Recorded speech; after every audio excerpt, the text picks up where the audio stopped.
Right now, in May 2026, the traditional stock market calculator is it's smoking. It is completely broken. Oh, absolutely. It's totally useless right now. Right. I mean, we're taught that the market is this rational, forward-looking machine. Earnings go up, the stock goes up, you do the fundamental math, you plug in the cash flows, and it spits out a clean, predictable number. Yeah, that's the textbook theory anyway. Exactly. But if you look at the artificial intelligence sector today, well, that logic is out the window. We are looking at a landscape driven by things you can barely see on a standard stock chart. And we're talking implied volatility surfaces, algorithmic gamma squeezes, and maybe most dangerously, just raw human emotion. It is the definition of financial muddy waters. The traditional metrics that have guided value investors for decades are just warping under the gravity of this massive technological shift. Yeah. I mean, we are seeing institutional money operate on an entirely different plane of reality than the everyday retail investor. Which is exactly why we are pulling apart this massive stack of institutional research and strategy notes today. Welcome to another deep dive. If you're navigating this market, or even if you are just fascinated by the sheer mechanics of modern finance, the notes we have in front of us are an absolute masterclass. They really are. It's a completely different game. Right. And this isn't just about giving you a list of hot stock picks. It is about unpacking how professional institutional traders are actually operating behind the scenes. We're going to look at how they manipulate risk, how they engineer massive yields using capital efficiency, and eventually how they battle their own psychological demons. Because finding a stock that goes up 1,000% is incredibly rare. Yeah, almost impossible. But actually surviving the mental torture of holding on to it without selling too early, that is the truly impossible part. The psychology of the trade is ultimately where the battle is won or lost. Exactly. You can have the most sophisticated quantitative model in the world, but if your own brain betrays you and the volatility hits, well, the math just doesn't matter. Okay, let's unpack this because we have a tremendous amount of ground to cover. I want to start by looking at the actual physical reality of the AI landscape right now. Because the narrative screaming from the institutional data has shifted violently over the last 24 months. Violently is the right word. Yeah. I mean, a year or two ago, the strategy for AI was brain dead simple, right? You just buy GPUs, you bought NVIDIA, you bought AMD, and you went to sleep. Right, the classic picks and shovels play. But the data shows the market is violently repricing companies today, not based on who makes the chips, but who solves the physical bottlenecks of those chips. What's fascinating here is that the market has effectively divided the entire technology sector into distinct, highly rigid tiers based on expectation. Okay, break those tiers down for us. Well, the first tier, which is where all the retail attention usually goes, is what the institutional notes call the priced-in megacaps. This is your ARM holdings, your AMD. And if you look at the valuations here, ARM has been trading at extreme price-to-earnings multiples, somewhere between 60 to 80 times earnings, and AMD has been pushing past 130 times earnings. Let's pause and translate what a 130x PE actually means in the real world, because people just see the number and gloss over it. Good idea. It's a crazy number. It is. If you bought a small local business, say, a highly profitable coffee shop, and it paid out 100% of its profits to you every single year, a 130x PE means it would take you 130 years just to get your initial investment back. That is the kind of premium the market is placing on AMD right now. Exactly. And when you apply that multiple to a multi-billion-dollar tech giant, the mathematical implication is terrifying. Why is it terrifying? Because it means that to justify that stock price, AMD requires absolute flawless execution for the next decade. There is zero margin for error. Wow, zero. None. I mean, if they announce earnings and their revenue growth misses the consensus estimate by even a fraction of a percent, or if a product launch is delayed by 3 weeks, the market will punish them brutally. Right, because the valuation is entirely built on perfect future growth. The rubber band is stretched to its absolute breaking point. Exactly. So if you are an institution managing billions of dollars, buying into a 130x PE is terrifying because the downside risk is a canyon and the upside is just, well, continued perfection. So where is the institutional money rotating? The data points to a second tier, right? The bottleneck solvers. Yes, the bottleneck solvers. I like to think about this AI boom like a city in a gold rush.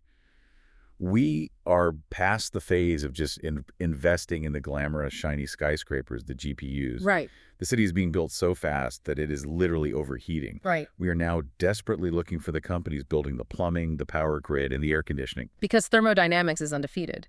You cannot pack the sheer computational density of the newest GPU clusters architectures like Blackwell Ultra or Rubin into a standard server rack and expect traditional data center cooling to work. Walk me through that physical reality.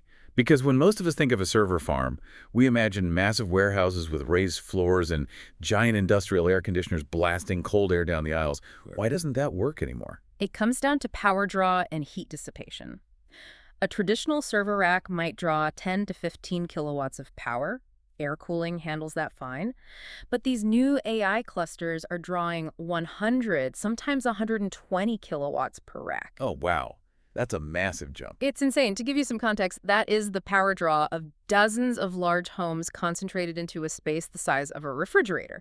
If you try to cool that with moving air, it is the equivalent of trying to put out a raging bonfire with a desk fan. A desk fan. That's a great visual. Yeah, the silicon simply gets too hot, it throttles its performance, or worse, it physically melts. Which perfectly explains why a company like Vertiv, ticker symbol VRT, is absolutely skyrocketing in these notes. I mean, they specialize in advanced liquid cooling and thermal management systems. Right, because liquid is hundreds of times more efficient at transferring heat than air. Vertiv's technology brings chilled liquid directly to the cold plate sitting on top of the GPU. So it's basically plumbing for supercomputers. Exactly.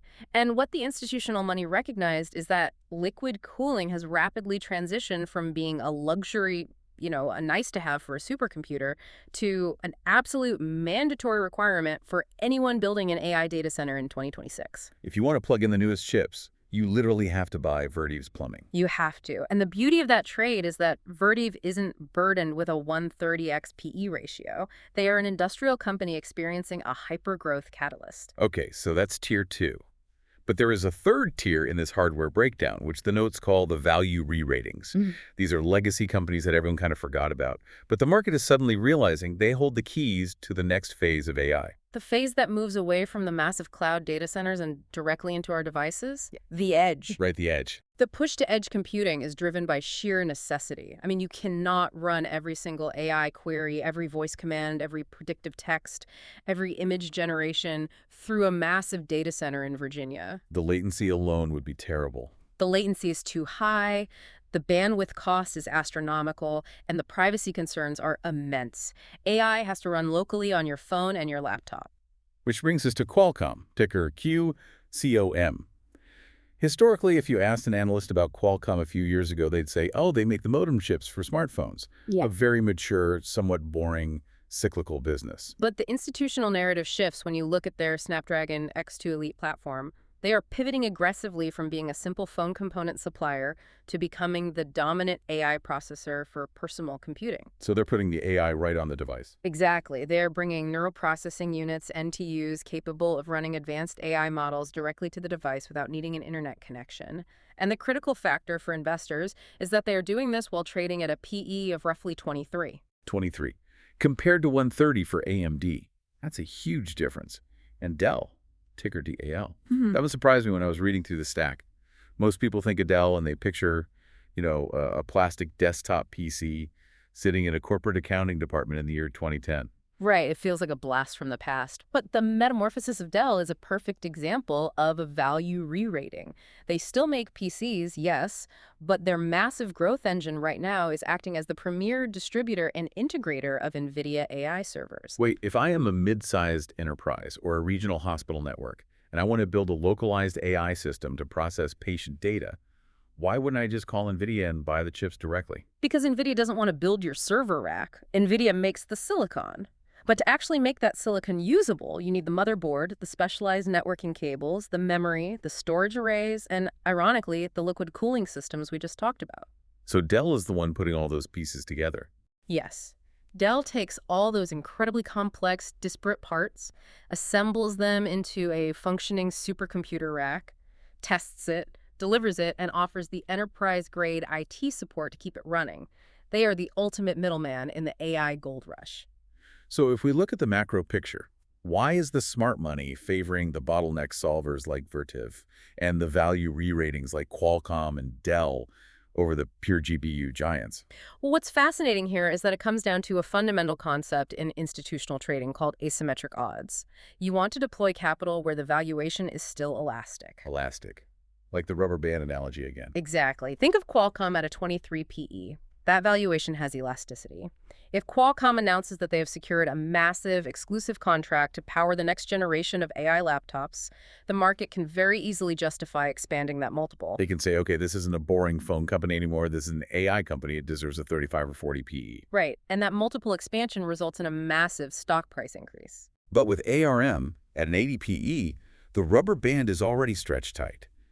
If they announce good news, the market shrugs and says, yeah, we already priced that in. That's why you were at 80.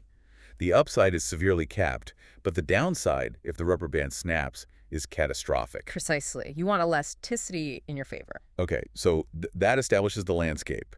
The infrastructure and the edge are where the real elastic value is in May 2026. But if you are holding these institutional notes, the next section completely blew my mind. The double-dipping strategy. Yes, because knowing what companies have value is one thing. How you actually extract that value is another entirely. A retail investor looks at Qualcomm and says, great, I'll buy 100 shares. The professional traders detailed here, they don't do that. They engineer an entirely different risk profile. They become the casino. The capital efficiency outlined in these strategies is remarkable. I mean, it's really clever. Let's unpack this specific strategy the notes call the double-dipping cash machine. The hypothetical scenario is fascinating. We have an investor who is holding $100,000 in cash in their brokerage account. Okay, 100 grand cash. Right. And more importantly, they already own a heavy established portfolio of Microsoft and Amazon stock. So they are very overweight in mega-cap software and cloud. That existing portfolio context is the anchor for everything that follows. They are exposed heavily to the software layer of the technology sector. Right. Now, a normal person with $100K in cash might just buy more tech stocks. Or maybe they just leave it in their sweep account, earning whatever tiny interest the broker pays. But this strategy uses double dipping to generate an annualized yield of over 22%. 22%. And they do this without actually buying a single share of stock up front. To understand how a 22% yield is possible without massive reckless risk, we have to break down the mechanics step by step. Step 1 focuses purely on the underlying asset. They take the entire $100,000 and they buy SGOV. SGOV. Let's define that for the listener. It is an exchange-traded fund, an ETF, but it doesn't hold stocks. It holds short-term UF Treasury bills, specifically those maturing in 0 to 3 months. Correct. For all intents and purposes, it is the closest thing to a risk-free asset that exists in the global financial system. The U.S. government is backing those bills. It's very safe. Incredibly safe.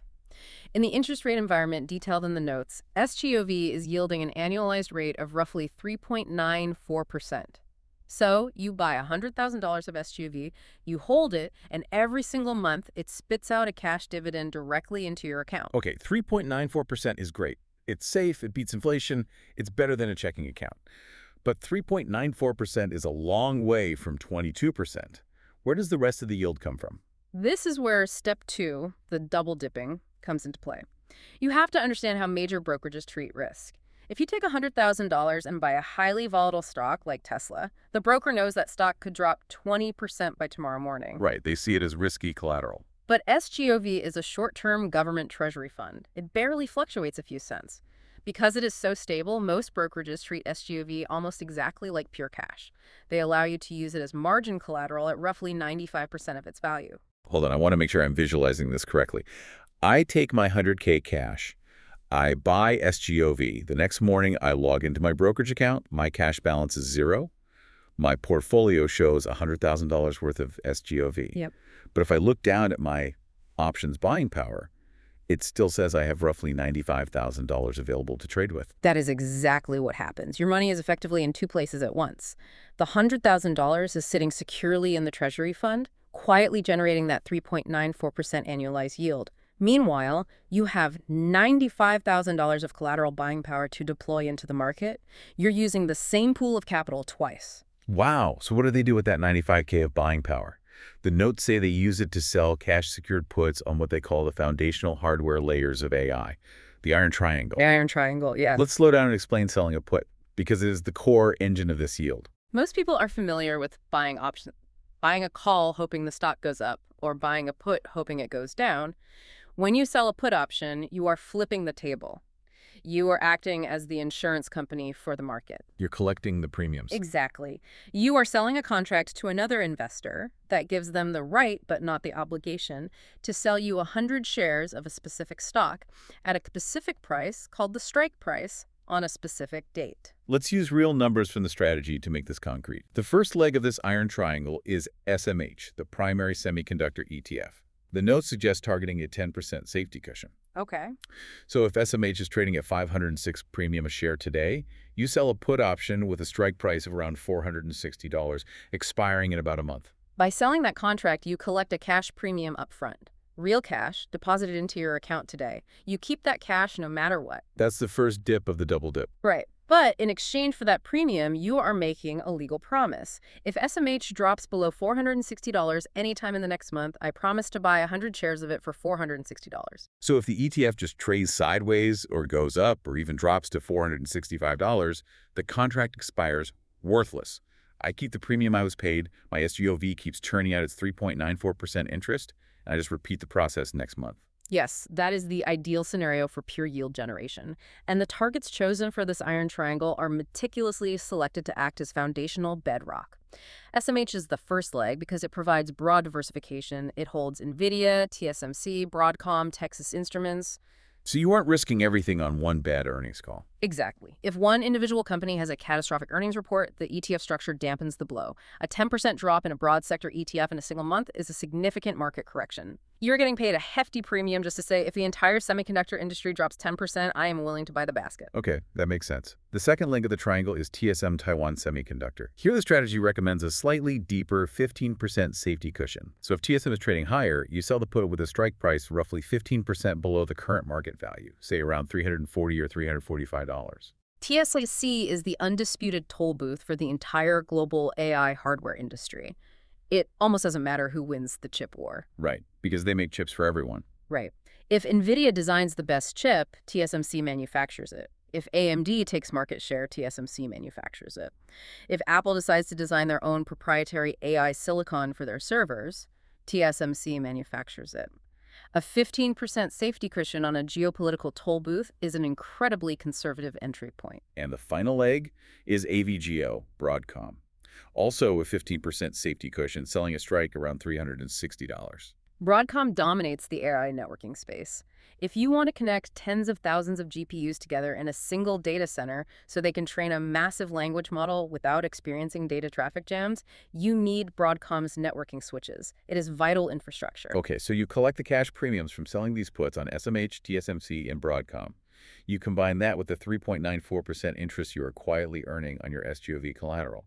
When you compound that over a year, you hit that massive 22% annualized yield. That's a beautiful machine. But I have to play devil's advocate here. There is no free lunch in finance. Never. If the market suddenly panics, say inflation spikes, or a geopolitical event happens and the entire AI bubble pops, dropping 20% in a month, SMH crashes through my $460 strike price, I am legally obligated to buy those shares. You are. And because all my actual cash is locked up in SGOV, I am technically buying those shares on margin. Won't my broker hit me with a massive margin loan carrying an 8, 10, maybe 12% interest rate? That is the exact correct question to ask, and it is where the elegance of the SGOV strategy shines.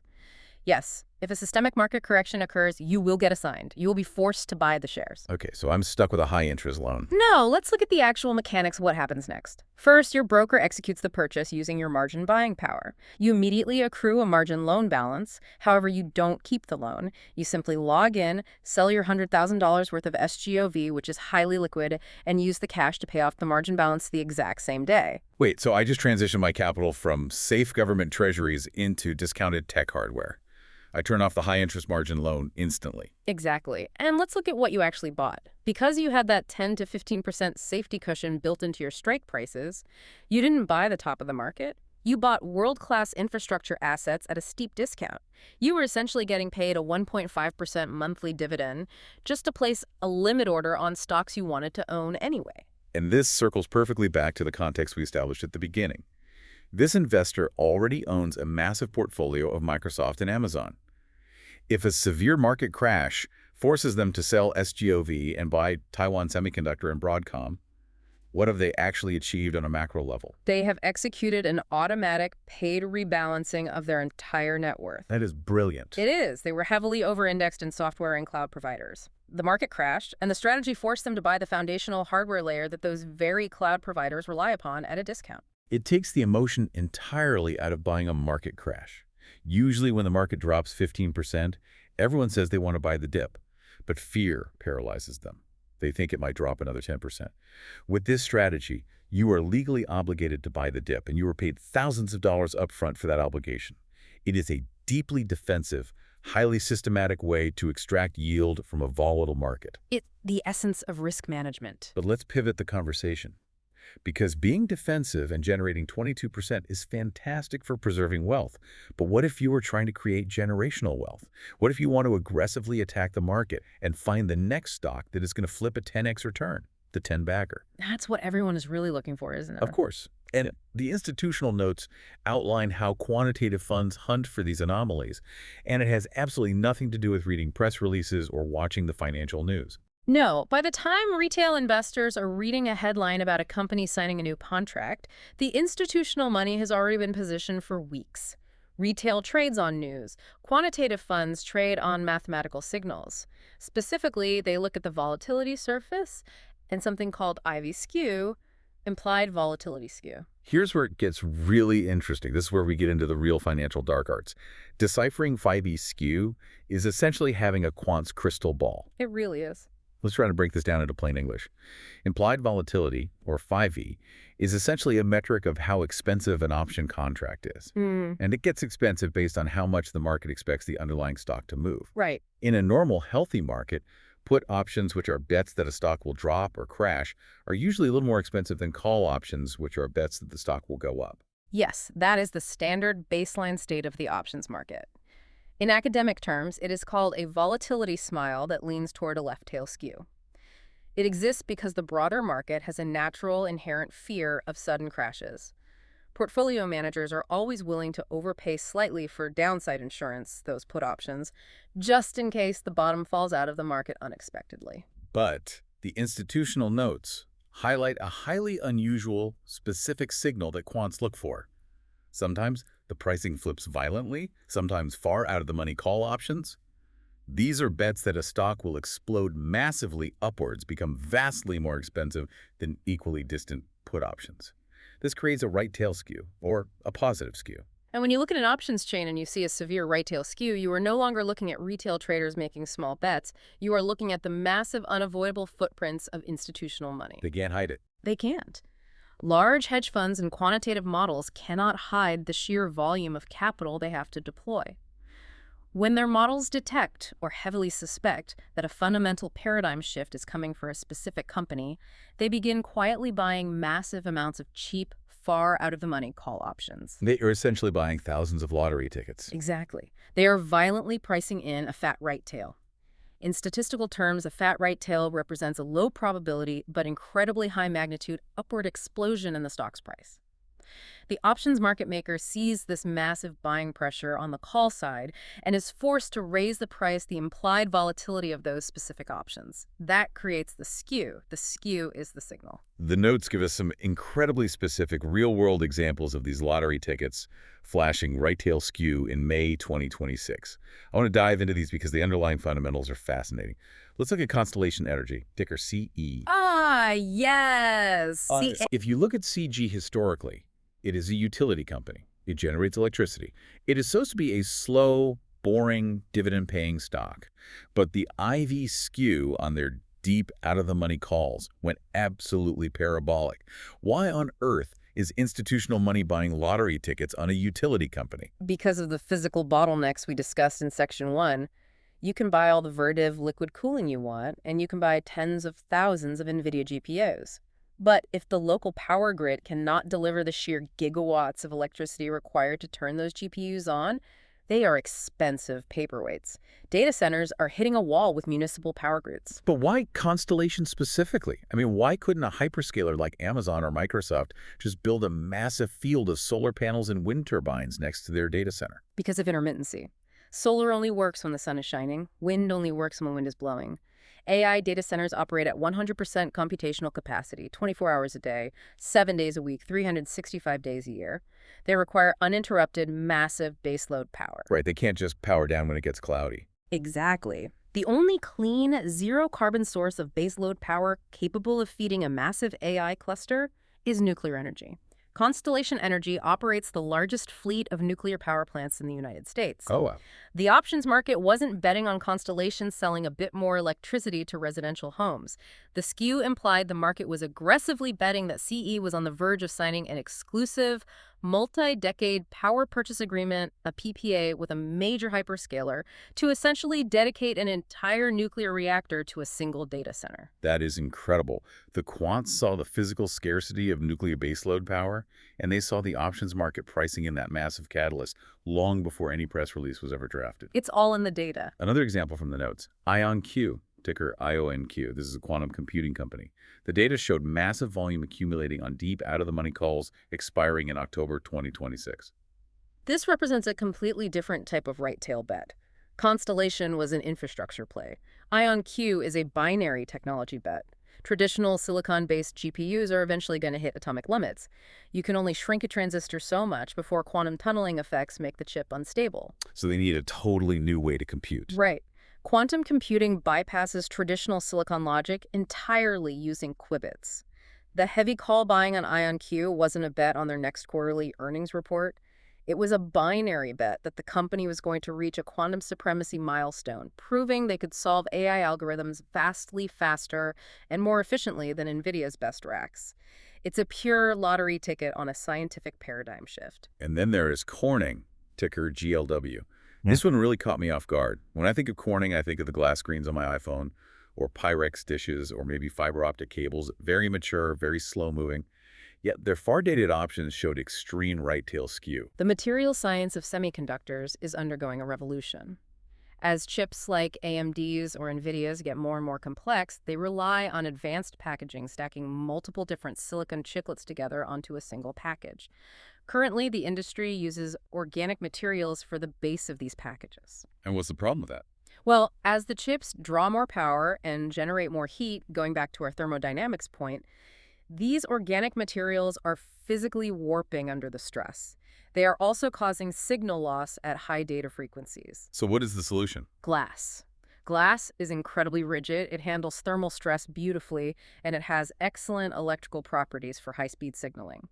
The options market was heavily betting that Corning would transition from being a glass maker for TVs to becoming the core supplier of glass substrates for advanced AI chip packaging. So if that happens, they become a critical semiconductor materials company. Yes. If Corning becomes the primary material supplier for Intel or TSMC's next-generation packaging facilities, they undergo a massive valuation re-rating. The skew signaled that institutions believed this transition was imminent. The notes also briefly mentioned Cisco experiencing skew because the market expects their Ethernet networking to replace NVIDIA's proprietary InfiniBand in data centers and ASE Technology, a packaging company, seeing skew because the market expects them to catch the overflow orders that TSMC simply doesn't have the factory capacity to handle anymore. It's all connected. The bottleneck is the signal. Okay, so the signal is clear. You see the IV skew. You see the institutional footprints. But I have a mechanical question. Just because a bunch of hedge funds buy cheap call options, how does that actually force the stock price to go up? You mentioned the gamma squeeze earlier, but we need to unpack how that mechanism actually works in the real world. Let's walk through the mechanics of a gamma squeeze, because it is essentially a forced mechanical feedback loop driven by computer algorithms. Imagine a market maker at a major firm, let's call it Citadel or Jane Street. Their job is to provide liquidity. When a hedge fund wants to buy 10,000 deep out-of-the-money call options on Constellation Energy, the market maker sells them those options. Right. The market maker collects the premium, and they take the other side of the trade. But wait, why would the market maker take that massive risk? If Constellation Energy signs a nuclear deal and the stock goes up 200%, doesn't the market maker lose hundreds of millions of dollars? Yes, which is why market makers are strictly prohibited by their risk departments from holding directional bets. They must remain delta neutral. Delta neutral. Delta measures how much the option price changes when the stock price moves. If they sell 10,000 calls, they are massively short delta. If the stock goes up, they lose money. To neutralize this risk, The market maker's computer algorithms immediately go out into the open market and buy a specific amount of Constellation Energy shares to hedge the position. So the very act of the hedge fund buying the options forces the market maker to buy the underlying stock. Exactly, but it gets more explosive. Let's say a catalyst actually hits. Constellation Energy announces the nuclear deal with Microsoft. The stock price starts rising rapidly. As the stock price rises, those out-of-the-money call options the market maker sold suddenly get closer to being in the money. And that changes the math. Dramatically. As an option gets closer to the current stock price, its delta increases exponentially. That rate of change of delta is called gamma. And because the delta is increasing exponentially, the market maker's original hedge is no longer sufficient. Precisely. The market maker's risk algorithm flashes red. To stay delta neutral, they are forced to buy more shares of Constellation Energy. But their buying pressure drives the stock price even higher, which increases the delta of the options even more, which forces the algorithm to buy even more shares. It creates a self-fulfilling prophecy. A violent upward spiral where the stock skyrockets simply because the market mechanics are forcing massive price-insensitive buying, that is a gamma squeeze. It is like financial dark matter. The gravity of the options market is pulling the underlying stock market up with it. It's incredible. But the institutional notes are very clear to warn about the dark side of playing this game, the silent killer of the options buyer. Pook rush. Implied volatility crush destroys more wealth in the options market than almost anything else.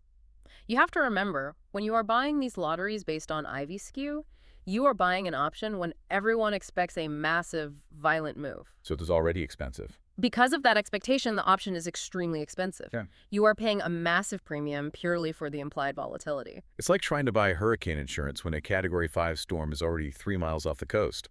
The insurance company is going to charge you an astronomical premium because the risk is so obvious. That is a perfect analogy. Now, imagine the hurricane makes landfall, but it rapidly downgrades to a tropical depression. It rains a bit, some branches fall down, but your house is fine. The event happened, but it wasn't the catastrophe that was priced in. So in the financial markets, let's say Constellation Energy announces a nuclear deal, but it's only for a small pilot program, not a massive gigawatt data center. Right. The stock might even go up 2% or 3%. But the uncertainty vanishes, the storm has passed, the implied volatility collapses instantly. Even though the stock price went up, the value of your call option can go down 80% or 90% in a matter of seconds because the massive premium you paid for the expected volatility just evaporated into thin air. You paid for an earthquake, you got a tremor, and your option is suddenly worthless. So we have a massive problem here. We know the right-tail lotteries exist. We see the skew on IonQ and Corning. But we also know that ID crush can wipe you out instantly if the catalyst isn't perfect. So how do these institutions actually trade these lotteries without going bankrupt? You can't just take your life savings and buy deep out-of-the-money calls on a quantum computing company. Doing that is a mathematical guarantee of eventual ruin. The institutional notes outline a highly structural approach to surviving this volatility, which they call the asymmetric convexity project. It is essentially a rigorous implementation of a barbell strategy. Let's break down the barbell strategy. The concept originates from people like Nassim Taleb. The idea is that in 2026, the absolute most dangerous place to put your money is in the average middle ground. A stock with medium risk and medium reward will bleed you to death. You want to abandon the middle entirely and place your capital at the extreme opposite ends of the risk spectrum. The execution of the barbell in these notes is meticulously balanced. You start by taking 80 to 90% of your total capital and deploying it hyper-defensively. You are looking for dirt cheap, heavily discounted legacy tech stocks that have strong tangible cash flows and high dividend yields. The notes give two fantastic examples of this defensive bedrock. First is HP, ticker HPQ. This is the company making the physical printers and laptops. They were trading at an absurdly low 7.6 PE ratio while paying out a massive 6% dividend yield. That's a huge dividend. And the second example is HPE Hewlett-Packard Enterprise, trading at 11.8 PE with a 2% dividend. Why do institutions love a 7.6 PE company in a talk bubble? Because of the extreme safety margin. Even if the broader economy enters a severe recession, HP's downside is severely limited by their tangible book value and the sheer amount of free cash flow they generate. The stock price simply cannot fall that much further. Right. Furthermore, companies like HPE often hold hidden infrastructure value. HPE, for example, acquired Cray supercomputers years ago, meaning they hold a vast portfolio of essential liquid cooling patents, which, as we discussed earlier, are suddenly incredibly valuable. So that 80 to 90% is your bedrock. It is safe, it is cheap, and it generates cash every quarter. Now we look at the offensive side of the barbell. You take the remaining 10 to 20% of your capital, and the strategy makes a crucial distinction here. You use only the cash generated by the dividends from your defensive portfolio, and you use that cash to buy those extreme deep OTM lotteries. Yes. The IV skew plays we just discussed. Constellation Energy, IonQ, Corning. If we connect this to the bigger picture, this structure mathematically seals off downside tail risk while maintaining your exposure to infinite upside convexity. I love thinking about this, like owning a massive, impenetrable stone fortress. That fortress is your HP and HPE shares. Every month, the fortress generates a steady stream of gold coins, the dividends. You take only those gold coins, and you use them to fund pirate expeditions. Fire expeditions, I love that. You send ships out into the deep ocean to hunt for treasure. Those ships are your IonQ and Constellation Energy call options. If a pirate ship sinks in a storm, if IonQ fails to reach quantum supremacy, the option expires worthless, and IV Crush destroys the position you don't care. The fortress is completely fine. Your principal investment is completely untouched. You just wait for the next month's gold coins and fund another ship. Exactly. But if a pirate ship actually finds treasure, if Corning announces a massive glass substrate deal and Gamma squeezes 300%, that one pirate ship brings back enough wealth to pay for the entire fortress 10 times over. It is a brilliant analogy, and what it highlights most is the psychological benefit. It structurally removes emotion from the high-risk trades. You do not panic when the option goes to zero because you mentally categorized it as a high-risk gamble funded entirely by house money. You are protected from ruin, but structurally exposed to miracles. But that brings us to the ultimate question. It is easy to be calm when the pirate ship sinks. You expected it to sink. But what happens when the ship actually strikes gold?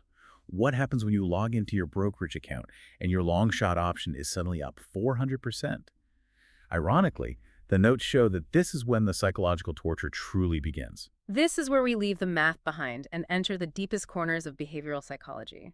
The final session of these institutional notes dives into the cognitive dissonance of winning. It looks at PED, the Greeks, and the devastating power of loss aversion. The notes detail a specific, real-world post-mortem on a trade that perfectly illustrates this torture. The trader analyzed in the notes bought a June 18th Qualcomm $185 call option. They didn't buy this based on a long-term belief in edge AI. They bought it based on a very specific short-term quantitative strategy called PED's post-earnings announcement drift. Let's define PED because it is a very real, well-documented market anomaly. When a company announces quarterly earnings that wildly exceed Wall Street's expectations, creating what quants call a high SUE score or standardized unexpected earnings, the logical assumption is that the stock price should instantly adjust to its new perfect fair value the very next second. But it doesn't. Right, if markets were perfectly efficient, the stock would gap up 15% at 9:30 a.m. and just stay there forever. But why does the drift happen? Because of the massive size of institutional capital. If a massive pension fund or mutual fund decides they need to dramatically increase their position in Qualcomm because of this amazing earnings report, they cannot simply log into E-Trade and hit buy on 5 million shares at 9:31 a.m. If they did that, their own massive buy order would spike the price of the stock, and they would end up paying a terrible average price. They would squeeze themselves. Exactly. So institutions use algorithmic trading protocols like VWAP, volume weighted average price, to slowly, methodically accumulate the stock over a period of weeks or even months. They buy little pieces of the stock every hour, trying to hide their footprints.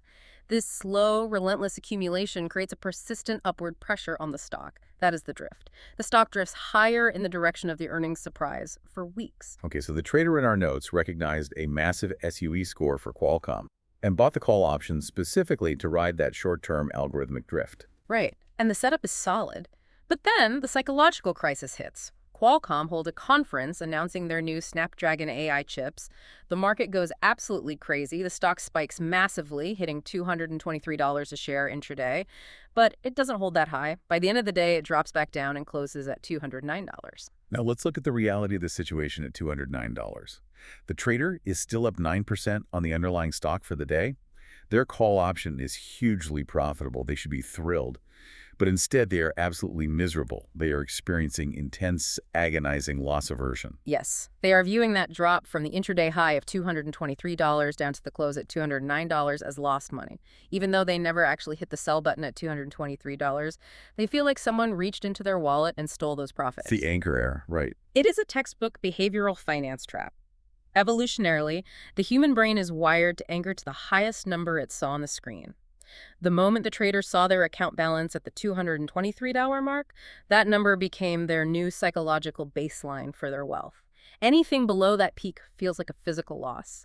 And behavioral economists have proven time and time again that humans feel the emotional pain of a financial loss roughly twice as acutely as they feel the joy of an equivalent gain. It is exactly like checking the Zestimate on your house. If Zillow says your house is worth $500,000, you feel rich. If you check next week and it says $480,000, you are devastated. You didn't sell your house. You didn't lose any actual cash. But you spend the whole week walking around feeling like you were 20 grand poorer. That's a perfect example. It is entirely irrational, but it dictates almost all retail trading behavior. Furthermore, the institutional notes point out a massive mismatch of logic in this specific trade. The trader bought the option based on a short-term quant strategy PA. The entire thesis of P is to capture a few weeks of algorithmic drift and then exit the trade. But once the stock spiked to $223, the traders suddenly abandoned their thesis. They started acting like a fundamental value investor hoping for a 10-year, 1,000% return. They changed their entire identity as a trader in the middle of the trade simply because the price went up. It is cognitive dissonance. And the brutal reality is that the options market punishes cognitive dissonance faster and harder than the stock market because of the Greeks. Let's explain this because I imagine our listeners wondering, okay, the stock dropped from $223 to $209. He's still up 9%. Why was the trader panicking so much about the option value? The option was swinging vastly more violently than the stock itself. Because an option is a decaying derivative, and its value is dictated by three primary forces known as the Greeks: delta, theta, and vega. Delta is relatively straightforward. It dictates how much the option price moves for every $1 the underlying stock moves. When Qualcomm shot up to $223, the delta was pushing the option's value through the roof. But then the other two Greeks showed up to collect their due. Yes, theta is time decay. Unlike a stock, which you can hold forever, an option has an expiration date. Every single day that passes, the option loses a little bit of its premium simply because there is less time for the stock to make a move. The notes emphasize that theta decay is not linear, it is exponential, especially in the last 45 days before the option expires. The closer you get to expiration, the faster the value vanishes, even if the stock price stays exactly the same. And the absolute killer in this Qualcomm scenario, the reason the option value collapsed by the end of the day is Vega. Vega tracks implied volatility. When Qualcomm spiked to $223 in the morning, panic was setting in. Institutions were scrambling, fighting each other to buy shares. The volatility was massive. Because of that panic, the option became incredibly expensive. That is Vega expanding. But when the stock settled back down to $209 in the afternoon, the panic subsided. The market digested the news. The volatility cooled down. This is the IV crush we discussed earlier with the hurricane analogy, but happening intraday. The trader watched their option value collapse, not just because the stock price fell a few dollars, but because the massive premium they were getting from the morning panic evaporated. The Vega crushed them, the theta decayed them, and the anchor error tortured them. So how do you cure this? How do you survive holding a winning lottery ticket without losing your mind? You cannot rely on willpower. The institutional notes lay out 3 strict mechanical rules to defeat loss aversion. Rule 1, play with house money. The moment your option contract doubles in value, you sell exactly half of your position immediately. No hesitation, no analysis. This is mathematically beautiful. If you bought 10 contracts for $1,000 total, and they double in value so your position is now worth $2,000, you sell 5 contracts. You put your original $1,000 back into your cash account. You literally take your chips off the casino table. Yes. The remaining 5 contracts you hold are now entirely mathematically free. If the stock crashes tomorrow and those options go to zero, you have lost absolutely nothing. You broke even. This single mechanical action almost completely eradicates the fear of losing your principal. It allows the rational prefrontal cortex of your brain to take back control from the fear-driven amygdala. You can finally watch the stock fluctuate without the visceral pain of loss. That's a huge relief. Rule 2. Stop looking at the P&L percentage on your brokerage app and look at the actual stock chart. Set a hard technical exit. The notes suggest tying your exit to a moving average, like the 5-day moving average, or a specific technical support level, like the $205 gap on the Qualcomm chart. If the stock closes below that line, you sell the rest of your position. No emotion, no sitting there hoping it bounces back tomorrow. You let the math dictate the exit. And Rule 3 is a structural fix for when you want to stay in the trade but manage the Greeks. You convert your single option position into a bull call spread. Let's walk through how slick this is. You own the $185 Qualcomm call. The stock spiked. You were sitting on massive profits. But you were terrified of theta decay and IV crush eating away at your gains. Instead of selling your $185 call and walking away, you sell a higher strike call against it. Say you sell the $230 call to someone else in the market. By selling that $230 call, you act as the insurance company for that specific strike. You collect a cash premium right now, today. You put that cash in your pocket. This accomplishes two vital things. First, it instantly offsets the theta decay of the $185 option you own. How does it do that? Every day your option loses value to time decay, the option you sold also loses value to time decay, which benefits you. You are collecting theta decay from the person who bought the $230 call. Second, it neutralizes a significant portion of the Vega risk. But the trade-off is that you are capping your maximum upside. If Qualcomm announces they cured cancer and the stock goes to $300 a share, you only profit up to the $230 mark. Everything above that belongs to the guy you sold the call to. Exactly. You are intentionally capping your own infinite upside to buy peace of mind.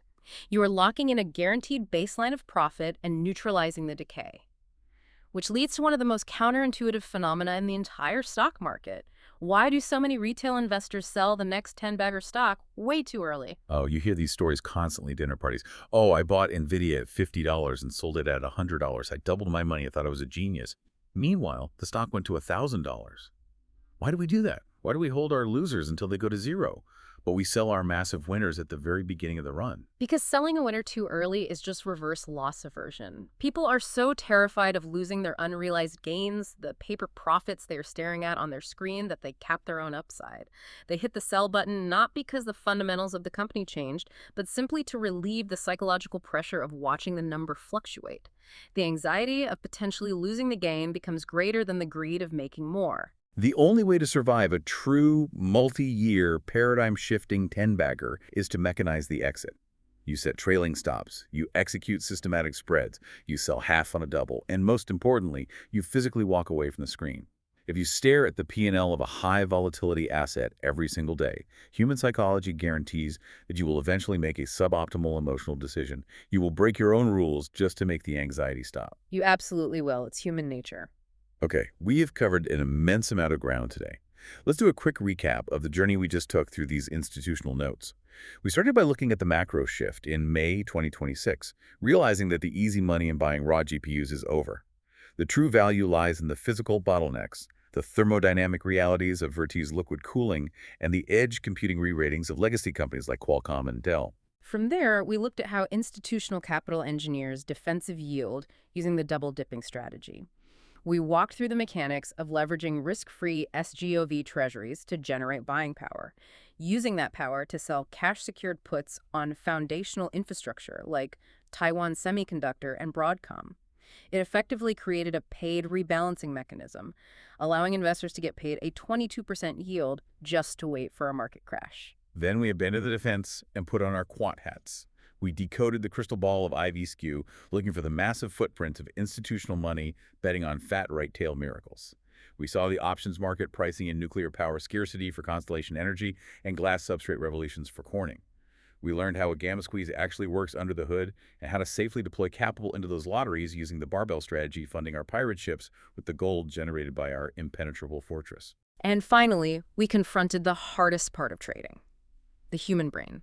We unpacked the algorithmic drift of PED, the cognitive dissonance of the anchor error, the brutal reality of Vega and theta decay, and the strict mechanical rules required to defeat loss aversion so you don't sell your greatest winners too early. So what does this all mean? We've looked at the thermodynamics, the option mechanics, and the psychology. What does all this data actually mean for you, the listener, trying to navigate this market? It leads to a realization that is somewhat sobering, but ultimately incredibly empowering. In a world where institutional quantitative models are perfectly pricing volatility surfaces, where algorithmic market makers are dynamically hedging delta in milliseconds, and where massive funds are front-running infrastructure bottlenecks months in advance, your ultimate edge in the market is no longer information. Right, they already have it all. The market knows more than you do, and it processes it faster than you do. Your only remaining edge in 2026 is your own psychological endurance. This raises the most important question you can ask yourself as an investor. Can you build a system, whether it is a barbell strategy or a strict rules-based exit framework, that is so mathematically sound that your human emotions, your greed, and your fear are entirely removed from the equation? Can you stop acting like a gambler staring at a blinking screen, sweating over every tick, and start acting like the casino? Because right now, trying to invest based on pure gut feeling in a market driven by gamma squeezes and volatility crush is exactly like a doctor trying to diagnose a patient by staring at a broken x-ray machine. You think you see a clean break, a simple story of a stock going up because of a good product. But the underlying reality is murky, highly volatile, and deeply complex. If you don't have a diagnostic system to filter out the noise, the mechanics of the market will break you. Thank you so much for joining us on this deep dive into these institutional sources. We hope it gave you a new lens to view the market through. Keep questioning the consensus narrative. Keep looking for those asymmetric odds, and we will see you next time.